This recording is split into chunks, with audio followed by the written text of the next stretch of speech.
आज हम लोगों ने लॉ ऑफ मैथ एक्शन के बारे में पढ़ना है, जो कि बहुत ज़्यादा इम्पॉर्टेंट लॉन्ग क्वेश्चन है according to board point of view. So आप लोगों ने लॉ ऑफ मैथ एक्शन को अच्छे से याद करना है। So let's start our topic law of mass action.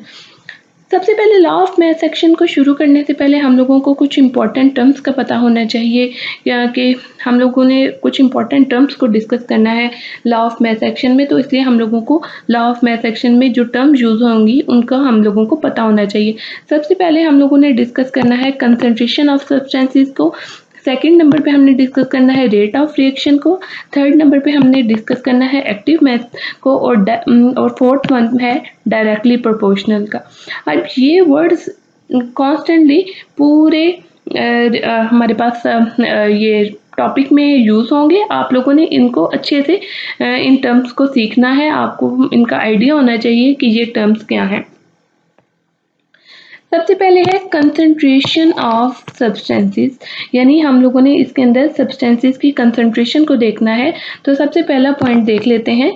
Concentration tell us the mass of substances reactant, यानी कंसंट्रेशन हमें किसी भी सब्सटेंस के मास के बारे में बताती है कि सब्सटेंस यानी रिएक्टेंट का कितना मास रिएक्शन में हिस्सा ले रहा है। ठीक है, अब हम इसका पॉइंट नंबर 2 देख लेते हैं। In solution concentration tell us the mass of solute in solution.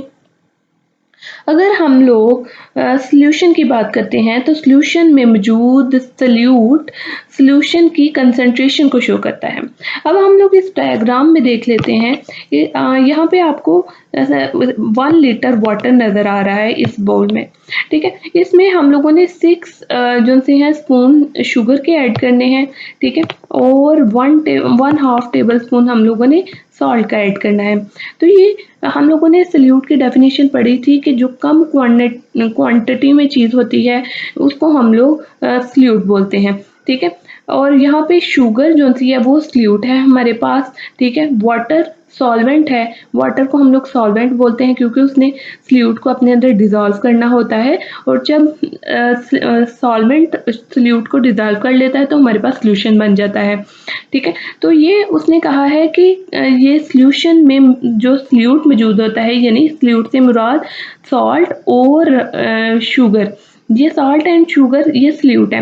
अब उसने हमें यही बताया है कि जो सॉल्यूशन में मौजूद सॉल्यूट होता है वो सॉल्यूशन की कंसंट्रेशन को शो करता है कि यानी इस वाटर के सॉल्यूशन में कितनी हमारे पास जो सी है वो सॉल्यूट की कंसंट्रेशन है, यानी चीनी की और सॉल्ट की। अब हम लोगों ने इसका यूनिट देख लेते हैं कि जो इसका यूनिट है कंसंट्रेशन का है वो है ग्राम पर डेसीमीटर क्यूब। ठीक है, ये हमारे पास कंसंट्रेशन का यूनिट आ गया है। अब हम लोग एक और एग्जांपल को डिस्कस कर लेते हैं।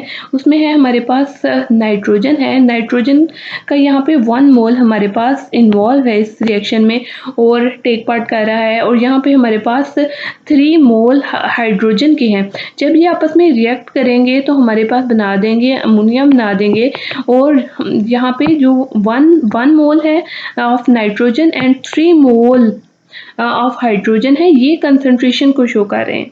यानी यहाँ पे हमारे पास एक कंटेनर है। इसमें आप लोग ये देख लें कि ये जो मैंने पर्पल कलर के मॉलिक्यूल्स ड्रॉ किए हैं, ये हैं हमारे पास नाइट्रोजन के 1 मोल को रिप्रेजेंट कर रहे हैं, और यहाँ पे हाइड्रोजन के ये रेड मॉलिक्यूल्स जो से हैं वो हैं हमारे पास हाइड्रोजन को रिप्रेजेंट कर रहे हैं। यानी यहाँ पे आप देख सकते हैं कि यहाँ इस कंटेनर में 1 मोल अगर नाइट्रोजन है तो इसके मॉलिक्यूल्स कम हैं। ठीक है, और अगर हम लोग हाइड्रोजन की बात करते हैं तो यहाँ पे 3 टाइम्स ये नाइट्रोजन से ज़्यादा है, तो इसलिए यहाँ पे इसके मॉलिक्यूल्स ज़्यादा हैं। तो ये कंसंट्रेशन को शो कर रहे हैं। 1 mole of nitrogen and 3 mole of hydrogen जो से हैं ये कंसंट्रेशन को रिप्रेजेंट कर रहे हैं। इन्होंने रिएक्ट किया और हमारे पास बना दिया प्रोडक्ट, यानी अमोनिया बना दिया। तो ये हमारे पास कंसंट्रेशन है सॉल्यूशन की। आगे हम लोगों ने बात करनी है रेट ऑफ रिएक्शन की। रेट ऑफ रिएक्शन किसे बोलते हैं? सबसे पहले हम लोग इसका पॉइंट डिस्कस कर लेते हैं कि rate of reaction is speed. at which reactants are converted into product। Simply ये है कि rate of reaction basically speed होती है जिसमें कोई भी रिएक्शन प्रोसीड कर रहा होता है, ठीक है। इसमें ये देखा जाता है कि कितने वक्त में जो रिएक्टेंट है वो प्रोडक्ट में तब्दील हो रहा है, यानी कितना टाइम लेके तो रिएक्टेंट प्रोडक्ट बना रहा है, ठीक है। अब रेट जो है स्पीड जो है वो डिपेंड कर रही होती है कंसंट्रेशन ऑफ अ सब्सटेंस के ऊपर, सब्सटेंस की कंसंट्रेशन के ऊपर डिपेंड कर रही होती है। जैसे फॉर एग्जांपल अगर हमारे पास है हाई कंसंट्रेशन ऑफ रिएक्टेंट, अगर हमारे पास रिएक्टेंट की हाई कंसंट्रेशन है तो रेट ऑफ रिएक्शन भी फास्ट होगा। अगर हमारे पास रिएक्टेंट की कंसंट्रेशन स्लो है तो हमारे पास रेट ऑफ रिएक्शन भी स्लो होगा। नेचुरली कुछ फिनोमिनास में रेट जो था होता है वो बहुत ज़्यादा फास्ट होता है कुछ रिएक्शन में, और कुछ रिएक्शन में रेट ऑफ रिएक्शन बहुत ज़्यादा स्लो होता है। अब हम लोग स्लो रेट ऑफ रिएक्शन की एक एग्जांपल को देख लेते हैं। Deoxidative rusting of iron under earth atmosphere is a slow reaction that can take many years. यानी इसका ये मतलब है कि जब आयरन को जंग लग रहा होता है, लोहे को जंग लग रहा होता है अर्थ के नॉर्मल कंडीशन में, तो ये स्लो प्रोसेस है, यानी उसको जंग लगते हुए काफ़ी ज़्यादा साल लग जाएंगे, ठीक है। तो ये बेसिकली स्लो प्रोसेस है, ठीक है। लेकिन जो रेट ऑफ रिएक्शन है वो डिपेंड कर रहा होता है कंसंट्रेशन के ऊपर। अब हम लोग इसकी एक और एग्जांपल से हम लोग देख लेते हैं कि ये हमारे पास एक कंटेनर है, इसमें हमारे पास दो सब्सटेंसेस मौजूद हैं, एक पर्पल कलर में और एक रेड कलर में। अब इन्होंने आपस में कोलाइड करना है और कंबाइन करना है, तो यहाँ पे आप देखें कि यहाँ पे हमारे पास ज़्यादा अमाउंट में जो से हैं वो सब्सटेंसेस मौजूद हैं, यानी यहाँ पे इनकी कंसंट्रेशन हाई है। और ये चूँकि आपस में पास ही हैं, ये करीब ही हैं, ये आपस में कोलाइड करेंगे और कंबाइन करके जल्दी से प्रोडक्ट बनाते जाएंगे। जब रिएक्टेंट की कंसंट्रेशन ज़्यादा होगी तो हमारे पास रेट ऑफ फॉरवर्ड रिएक्शन भी ज़्यादा होगा, ठीक है। अब अगर हम लोग बात करते हैं एक और दूसरी एग्जांपल को देख लेते हैं कि यह हमारे पास एक सेकंड कंटेनर है। इस कंटेनर में हमारे पास दो सब्सटेंसेस हैं, लेकिन यहाँ पे कंसंट्रेशन कम है, यानी हमारे पास सब्सटेंसेस कम है। तो हम लोग देखेंगे कि ये दूर हैं, जब ये आपस में पास करीब आएंगे तब ये आपस में कोलाइड करेंगे, फिर रिएक्ट करेंगे, तो इसलिए ये काफ़ी टाइम टेकिंग प्रोसेस होगा और इस तरह हमारा जो रेट ऑफ रिएक्शन है वो भी स्लो होगा। तो उम्मीद है कि आपको समझ आ गई होगी कि रेट ऑफ रिएक्शन से क्या मुराद है। Rate of reaction basically speed होती है, किसी भी रिएक्शन के प्रोसीड करने की स्पीड होती है। तो यानी अगर हाई आपके पास वो कंसंट्रेशन है, तो सब्सटेंसेस की कंसंट्रेशन अगर आपके पास हाई है तो रेट ऑफ रिएक्शन भी हाई होगा। अगर आपके पास सब्सटेंस की कंसंट्रेशन लो है तो आपके पास रेट ऑफ रिएक्शन भी स्लो होगा। अब हम लोग बात करते हैं एक्टिव मैस की, कि एक्टिव मैस हमारे पास क्या होता है। तो हम इसकी एक्टिव मैस की डेफिनेशन को देख लेते हैं। An active mass is the mass of substance that is actually reacting. यानी एक्टिव मैस सब्सटेंस का मैस होता है जो रिएक्शन में हिस्सा लेता है, उसको हम लोग एक्टिव मैस बोलते हैं, ठीक है। एक्टिव मैस को बेसिकली हम लोग मोलर कंसंट्रेशन भी कहते हैं, और इसको हम लोग स्क्वायर ब्रैकेट से रिप्रेजेंट करते हैं। और इसका जो हमारे पास, अब हम लोग इसकी एक एग्जांपल को भी डिस्कस कर लेते हैं कि इसकी एग्जांपल को हम लोग अब देखते हैं। हमारे पास सब्सटेंस ए है, वो हमारे पास है 10 ग्राम है, और हमारे पास सब्सटेंस बी है, वो हमारे पास 10 ग्राम है। यानी यहाँ पे हमारे पास सब्सटेंस ए है, सब्सटेंस बी है, ये रिएक्टेंट के तौर पे काम कर रहे हैं। और सब्सटेंस ए जो सा है वो हमारे पास है 10 ग्राम है, सब्सटेंस बी हमारे पास 5 ग्राम है।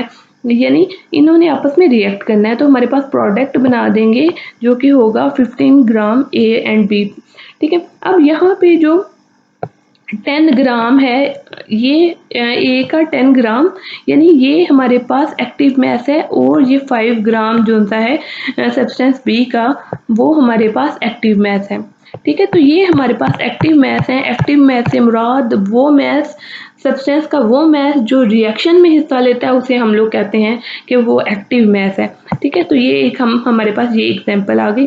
अब हमारे पास नेक्स्ट एग्जांपल है, हमारे पास है वो है नाइट्रोजन की और हमारे पास है हाइड्रोजन की। तो यहाँ पे हमारे पास 1 मोल जो सा है नाइट्रोजन है और हमारे पास 3 मोल्स हाइड्रोजन है। तो यहाँ पे एक्टिव मास क्या है, ये हमारे पास दो सब्सटेंसेस हैं, हाइड्रोजन एंड नाइट्रोजन, हमारे ये दो सब्सटेंसेस हैं। तो इनका एक्टिव मास जो सा है 1 मोल नाइट्रोजन का एंड 3 मोल हाइड्रोजन का, ये हमारे पास एक्टिव मास है। ठीक है, जब नाइट्रोजन और हाइड्रोजन ने रिएक्ट किया तो हमारे पास बना दिया प्रोडक्ट जो कि अमोनिया है। तो हम लोगों ने इस एग्जाम्पल से हम लोगों ने देखा कि एक्टिव मास क्या है। एक्टिव मास बेसिकली सब्सटेंस का मास होता है जिसने रिएक्शन में टेक पार्ट करना होता है, हिस्सा लेना होता है, उसको हम लोग एक्टिव मास बोलते हैं। अब हमारी नेक्स्ट डेफिनेशन है डायरेक्टली प्रोपोर्शनल की। हम लोगों ने देखना है कि डायरेक्टली प्रोपोर्शनल क्या होता है। तो डायरेक्टली प्रोपोर्शनल को देख लेते हैं। The term directly proportional means that two or more quantities increasing or decreasing in the same ratio। यानी डायरेक्टली प्रोपोर्शनल का मतलब है कि जब दो मिकदारें जो सी हैं वो सेम रेट के साथ बढ़ रही होंगी या रेट उनका जो है वो या सेम रेट के साथ वो कम हो रही होंगी, तो उसे हम लोग कहते हैं कि वो डायरेक्टली प्रोपोर्शनल है। यानी जब दो मिकदारें सेम रेट के साथ बढ़ रही हैं या सेम रेट के साथ कम हो रही हैं तो हम लोग उसको कहते हैं कि ये डायरेक्टली प्रोपोर्शनल है। अब डायरेक्टली प्रोपोर्शनल में हम लोग देखेंगे सेकंड इसके पॉइंट को, directly proportional as amount increases और another amount increases at the same rate. इसका ये मतलब है कि डायरेक्टली प्रोपोर्शनल में अगर एक मिकदार बढ़ रही हो तो दूसरी मिकदार भी बढ़ रही होती है। ठीक है, अगर एक अमाउंट बढ़ रही है तो लाजमी तौर पे दूसरी अमाउंट भी बढ़ेगी। ठीक है, अब हम लोग डायरेक्टली प्रोपोर्शनल को इस सिंबल से एक्सप्रेस करते हैं और ये डायरेक्टली प्रोपोर्शनल का साइन है। ठीक है, अब हम लोग इसकी एग्जांपल देख लेते हैं। If the number of individual visiting a restaurant increases, the earning of the restaurant also increases and vice versa। इसका ये मतलब है कि अगर एक रेस्टोरेंट में ज़्यादा अफराद जाते हैं, खाना खाते हैं, तो उस रेस्टोरेंट की इनकम भी ज़्यादा होगी।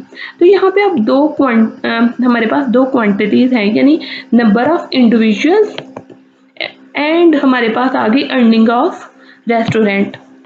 सो अगर ज़्यादा अफराद ये रेस्टोरेंट में खाना खाने जाते हैं तो रेस्टोरेंट की इनकम भी ज़्यादा होगी, और अगर कम अफराद रेस्टोरेंट में खाना खाने के लिए जाते हैं तो हमारे पास हम ये देखेंगे कि रेस्टोरेंट की इनकम भी क्या होगी, कम होगी। तो ये डायरेक्टली प्रोपोर्शन है, यानी अगर एक मिकदार बढ़ रही होगी तो दूसरी मिकदार भी बढ़ेगी, या अगर एक मिकदार कम हो रही होगी तो दूसरी मिकदार भी कम हो रही होगी। तो इसे हम लोग कहते हैं डायरेक्टली प्रोपोर्शनल।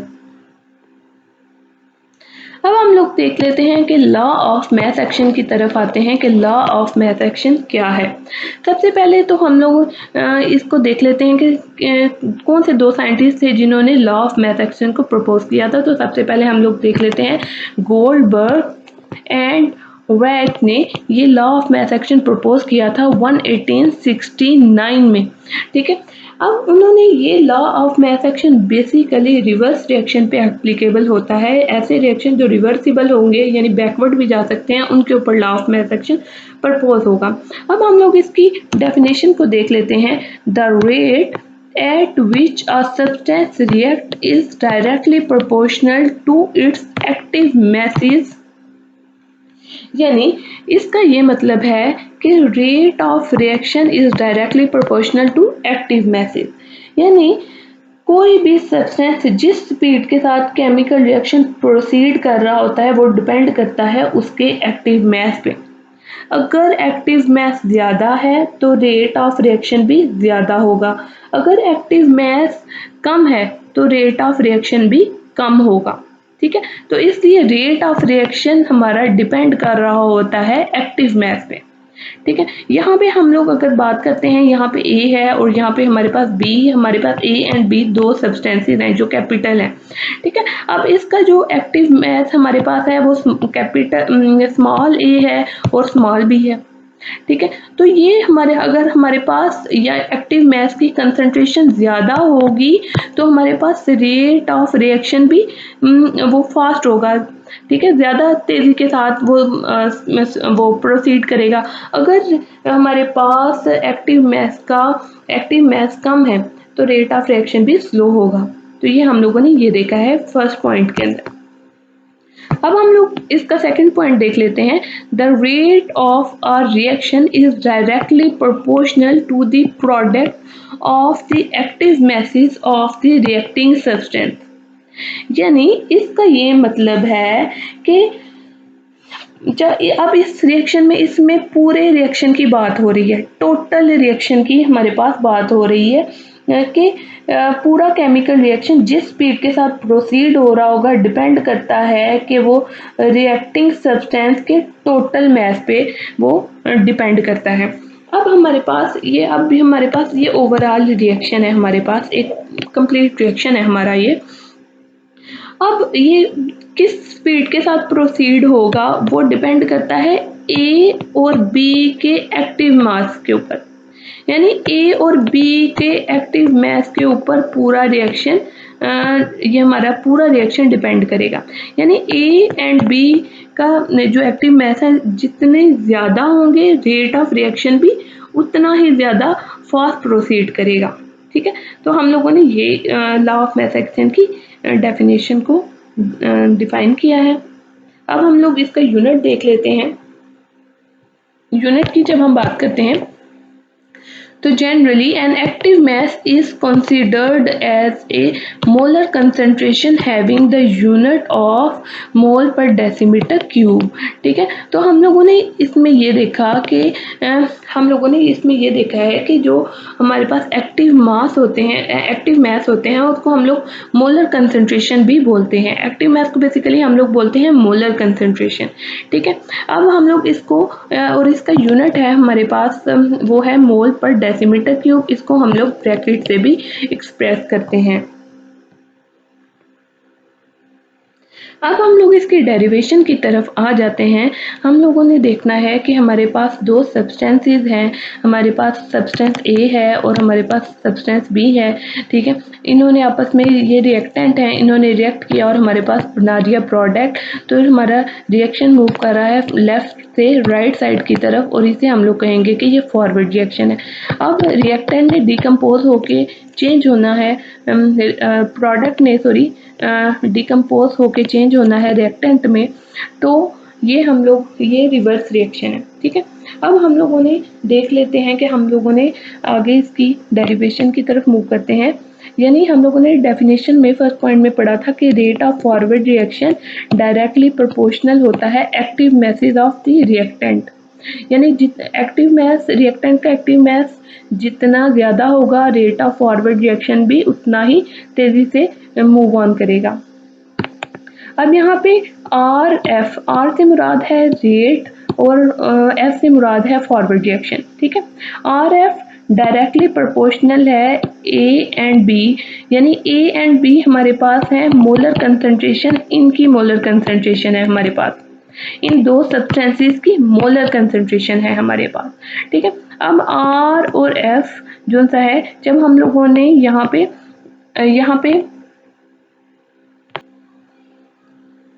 अब जब हम लोगों ने ये देखा कि यहाँ पे अगर हम लोग बात करते हैं KF की, तो KF is directly proportional to the molar concentration of reactant like active masses. यहाँ पे A एंड B के एक्टिव मैसेज की बात हो रही है।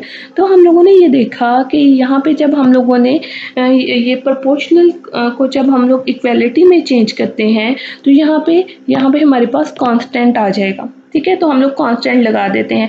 क्योंकि अब ये फॉरवर्ड रिएक्शन है तो यहाँ पे हमारे पास आ जाएगा फॉरवर्ड, एफ का फॉरवर्ड आ जाएगा यहाँ पे, तो हमारे पास ये एक इक्वेशन 1 आ जाएगी। अब हम लोग रिवर्स रिएक्शन की बात करते हैं। The rate of the reverse reaction is directly proportional to active masses of the product, ठीक है। अब हम लोगों ने प्रोडक्ट की बात के एक्टिव मैसेज की बात करनी है, तो हम लोगों ने यहाँ पे ये प्रोडक्ट के एक्टिव मैसेज की बात करनी है। हम लोगों ने देखा कि के आर जो होता है rate of reverse reaction directly proportional है एक्टिव मैसेज ऑफ प्रोडक्ट, यानी प्रोडक्ट के एक्टिव मैसेज की बात हो रही है यहाँ पे। ठीक है। अब हम लोगों ने यहाँ पे लिखा सी एंड डी, जो कि प्रोडक्ट की मोलर कंसंट्रेशन है, यहाँ पे हम लोगों ने ब्रैकेट में इसको रिप्रेजेंट किया है। और हम लोगों ने प्रोपोर्शनैलिटी के साइन को जो होता है वो चेंज करना है जब हम लोगों ने इक्वल यहाँ पे इक्वलिटी में चेंज करना है, तो यहाँ पे हम लोग कांस्टेंट लगा देंगे, के लगा देंगे यहाँ पे। और यहाँ पे चूंकि रिवर्स रिएक्शन है तो यहाँ पे आर यहाँ पे आ जाएगा। ठीक है। तो हम लोगों ने ये हमारे पास इक्वेशन नंबर 2 आ जाएगी, जो कि है रेट ऑफ रिवर्स रिएक्शन की। ठीक है। अब हम लोग चूंकि इक्विलिब्रियम की स्टेट को, अगर हम लोग इक्विलिब्रियम की स्टेट की बात करते हैं, तो उसमें इक्विलिब्रियम की स्टेट में रेट ऑफ फॉरवर्ड रिएक्शन और रेट ऑफ रिवर्स रिएक्शन बिल्कुल इक्वल होते हैं। ठीक है। इक्विलिब्रियम स्टेट के ऊपर हम लोग पहले पढ़ चुके हैं कि रेट ऑफ फॉरवर्ड रिएक्शन और रेट ऑफ रिवर्स रिएक्शन बिल्कुल इक्वल होते हैं। ठीक है। तो हम लोगों ने यहाँ पे लिखा कि rate of forward reaction equal होता है रेट ऑफ रिवर्स रिएक्शन के। अब हम लोगों ने इक्वेशन 1 और इक्वेशन 2 यहाँ पे पुट करनी है इक्वेशन 3 में। हम लोगों ने इक्वेशन 1 एंड इक्वेशन 2 इक्वेशन 3 में पुट करनी है। हमारे पास रेट ऑफ फॉरवर्ड रिएक्शन है, तो हम लोग यहाँ पे पुट करेंगे ये वाली इक्वेशन, यहाँ पे हम लोग ये वाली इक्वेशन पुट करेंगे। ठीक है।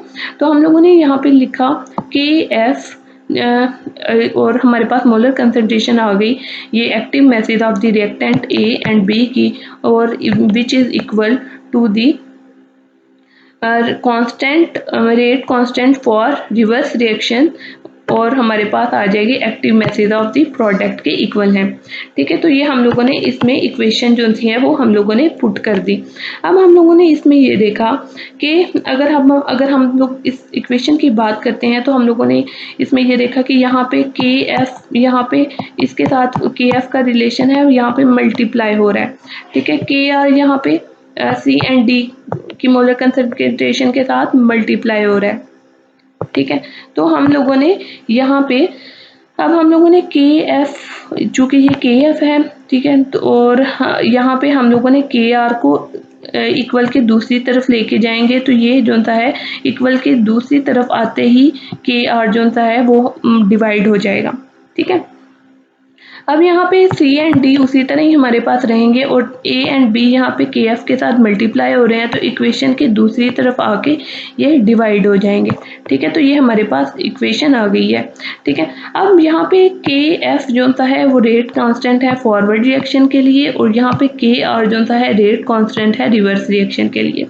ठीक है। अब हम लोगों ने ये देखना है कि जब दो कांस्टेंट्स जो होते हैं, यानी यहाँ पे के एफ और के एफ और के आर, ये दोनों कांस्टेंट हैं, ये दोनों कांस्टेंट हैं। जब दो कांस्टेंट आपस में डिवाइड हो रहे होते हैं, ठीक है, तो हमारे पास एक न्यू कांस्टेंट आता है जिसे हम लोग कहते हैं केसी। केसी को हम लोग बोलते हैं कि ये इक्विलिब्रियम कांस्टेंट है। ठीक है। तो अब हम लोग यहाँ पे जब दो कांस्टेंट के एफ जो सा है वो फॉरवर्ड रिएक्शन का कांस्टेंट है, के आर रिवर्स रिएक्शन का कांस्टेंट है, जब ये दोनों आपस में डिवाइड होंगे तो हमारे पास एक न्यू कांस्टेंट आ जाएगा जो कि है के सी।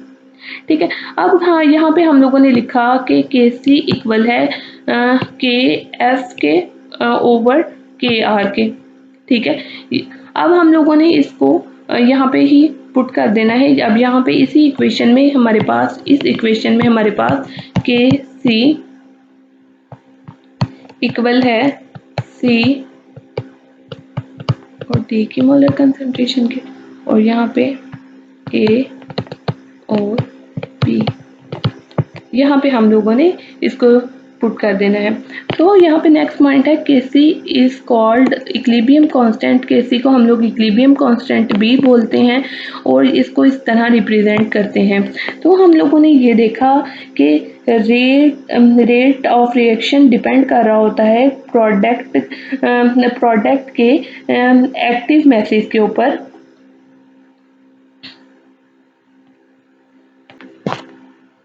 तो अब हम लोगों ने यहाँ पे देखा है कि रेट ऑफ रिएक्शन डिपेंड कर रहा होता है product of active masses of reactant के and product of active masses of product के। और हम लोगों ने इसका कंक्लूजन ये देखा है कि जो लॉ ऑफ मैसेज एक्शन हम लोगों को दो चीज़ों के में ताल्लुक के दरमियान बताता है, और वो हैं active masses of the reactant और रेट ऑफ रिएक्शन। यानी एक्टिव मैस के बारे में हम लोग को रिएक्टेंट के एक्टिव मैस के बारे में बताता है और रिएक्शन की स्पीड के बारे में बताता है। यानी रिएक्टेंट यानी एक्टिव मैसेज जितने ज़्यादा होंगे, ठीक है, रेट ऑफ रिएक्शन की स्पीड भी उतनी ज़्यादा होगी। ठीक है, अगर एक्टिव मैसेज की जो सी वो कंसंट्रेशन है वो कम होगी, रेट ऑफ रिएक्शन भी कम होगा।